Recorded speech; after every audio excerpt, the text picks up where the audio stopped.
Argentina আর Brazil নিয়ে কাঁপছে বাংলাদেশ। যাদের জন্য বিভেদ করছো তারা তো হচ্ছে অন্য দেশ। ইহুদি আর খ্রিস্টান তারা দিনের পথের তো নয়, তাদের জার্সি বুকে জড়িয়ে কেন ভাবো এটা তোমার জয়? রাসূলের বাণী ভুলে গিয়ে আজ কাকে দিচ্ছ তোমার মন? ভেবে দেখো একবার ওগো মুসলিমকে তোমার আপন জন। যাদেরকে তুমি আইডল ভাবো তারা তো হচ্ছে বিধর্মী। নেইমারকে ভালোবেসে তার মতো চুল কাটো তুমি।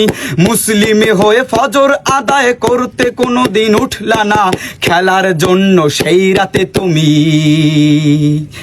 একটুও ঘুমাইলা না, হে মালিক তুমি রহম করো, আমরা বড়ই গুনাহগার। মোদের পাপের জন্য দেশে ভূমিকম্প দিও না আর। বিধাতা তোমার কাছে ফরিয়াদ, তুমি তো বড়ই মেহেরবান। তারুণ্যকে হেদায়াত দাও, রক্ষা করো এই বাগান।